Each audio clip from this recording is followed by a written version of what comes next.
Hello, my name is Federico Gaitan. I'm going to be speaking about common injuries in soccer today. This is my sport of choice. Please forgive my raspy voice. I'm getting over um, food poisoning, and it's been a rough week. And I'm trying my best to do my best on these critical assignments. And thankfully, we have been speaking about a lot of these musculoskeletal injuries throughout this semester already. So uh, yes, I will begin. So common injuries in soccer. Um, Factors that may cause injury while playing soccer.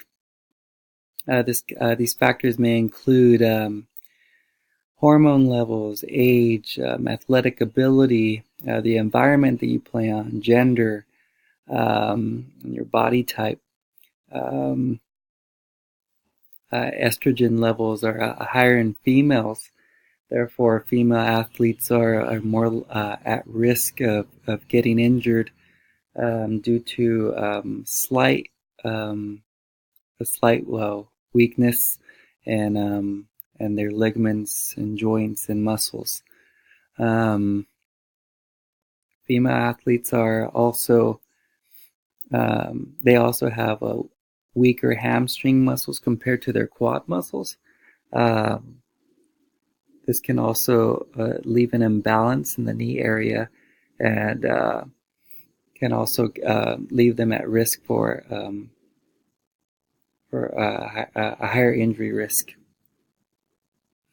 Playing on a field that has not been taken care of correctly, that has a lot of gopher holes, that have a lot of unlevel grassy patches. Um, this can or even a wet field playing after a rainy evening or playing after a rainy day. This can all play a vital role in putting you at higher risk of injury while playing soccer. And age as well. Age can also play a big factor in the U.S. Between the ages of 5 and 14 years of age. For some reason, this age group tends to get more injuries while playing soccer. The first injury, musculoskeletal injury that I'm going to be talking about is the gastrocnemius strain, which I have talked about in the past.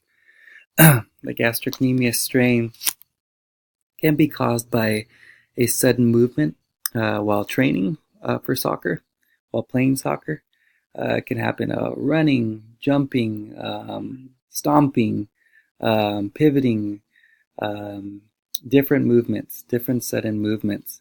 There can be your muscle fibers can be torn either 25%, 90%, or 90 to 100%, depending on the force. Um, and depending on the tear, the percentage of the tear depends on what you can do uh, afterwards, training wise. Obviously, 90 to 100%, you will not even be able to walk with a tear with a strain like this in the gastrocnemius muscle. And 25%, you may still be able to train to lightly train and exercise after a minor strain like this. It won't take as much time to heal. Anatomy and assessment of gastrocnemius strain.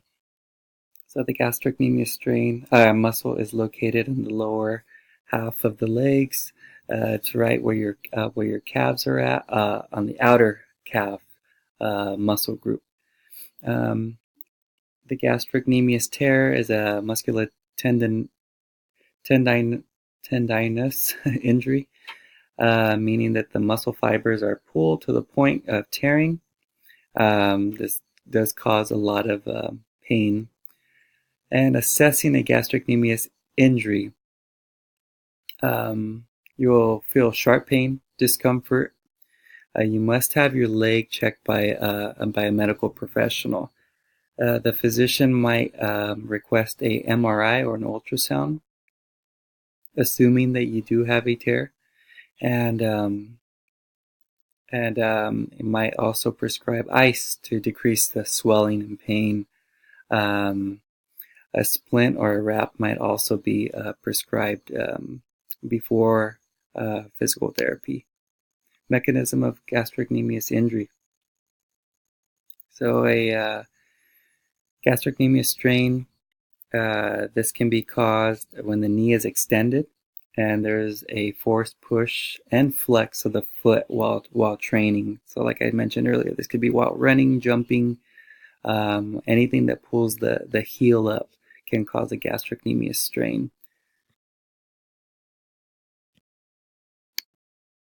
Treatment and exercises to prevent this type of injury. The most important treatment is RICE. RICE, as you know, is rest, ice, compression of the injured site, and elevation of the injured leg. Two preventative exercises that I mentioned here: self-calf massage, which you could do with a tennis ball. Downward dog. Downward dog, I do explain and go through thoroughly on my video. And two rehab exercises are calf press with a band, with a resistance band, and calf raise on a step, which I also demonstrate on my video.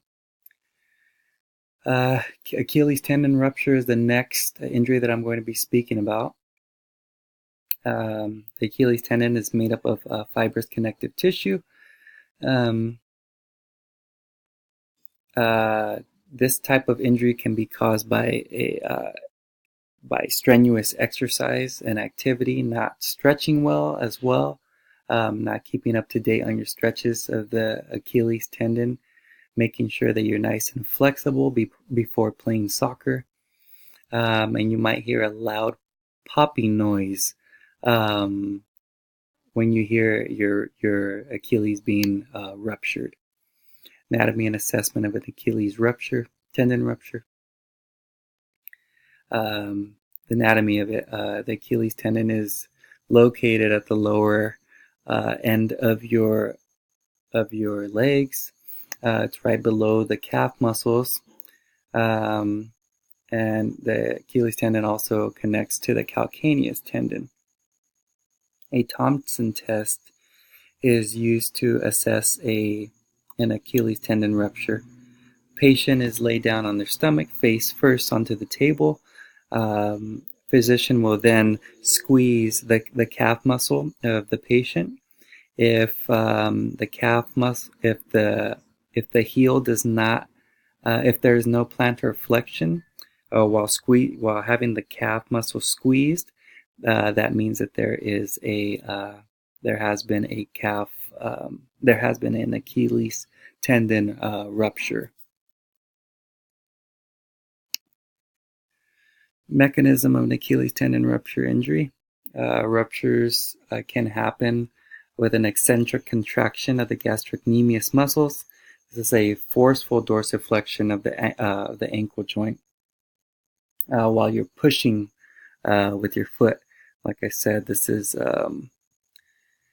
can be caused with running, jumping, and so on.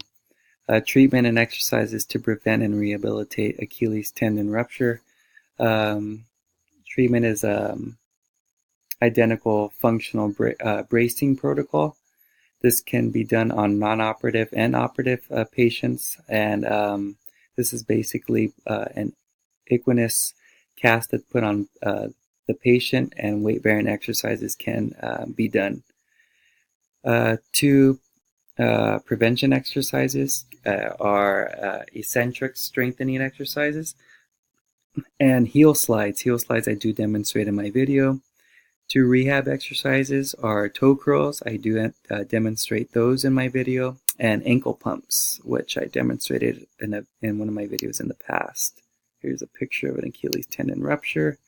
Torn meniscus is the last injury that I'm going to be talking about today.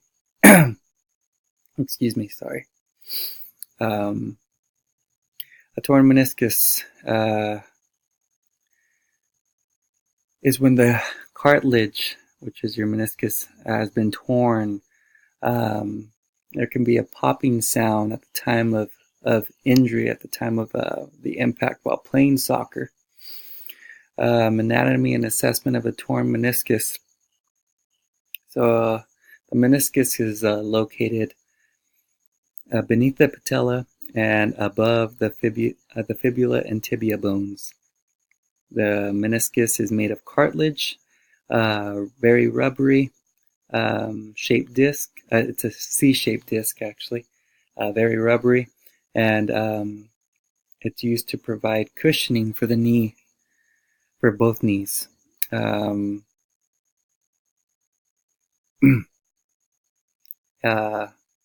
When assessing a torn meniscus, you have to check if you have a locked knee, any locked knee symptoms, and you also, if a patient's locked knee symptoms have and the pain have gone away, then there most likely won't be any need for surgery. The physician might just instruct or prescribe the patient with the RICE therapy, rest, ice, compression, and elevation of the injured site. Mechanisms of a torn meniscus. This can happen during training for soccer, playing out on the field, playing during a game, practicing. This can happen due to different weather conditions, and this can also happen due to any sudden movements or awkward positionings of the feet while playing the game of soccer. Treatment and exercises to prevent and rehabilitate a torn meniscus. So here I put a treatment of a knee brace. Then this can be done immediately after the injury, and this is before finding out whether you have to have surgery or not. Two preventative exercises are body weight squats, which I do demonstrate in my video. One-legged squat off of a chair, which is very similar to a squat, except you're only using one leg, and you're pushing yourself off of a chair or a table. Two rehabilitative exercises can be single leg lifts, which I have demonstrated in a video in the past, and hamstring flex, which I do demonstrate in my new video. So there you have it. There you have a torn meniscus, which I end with, an Achilles tendon rupture, as well as a gastrocnemius strain. This was a fun project to do, even though it has been a long semester, it seems. But I learned a lot, and I learned a lot about the anatomy and mechanisms of injury for these different musculoskeletal injuries, and I do hope and pray that I'm able to use these new skills that I have learned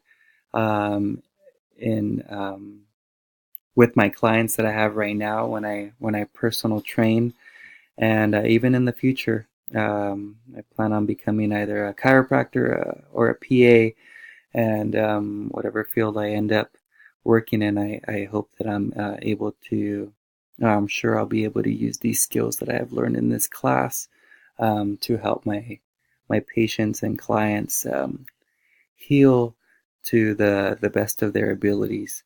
And yes, thankful for you guys listening to me, and may we finish out our semester nice and strong. Enjoy my videos as well, guys. Have a great day.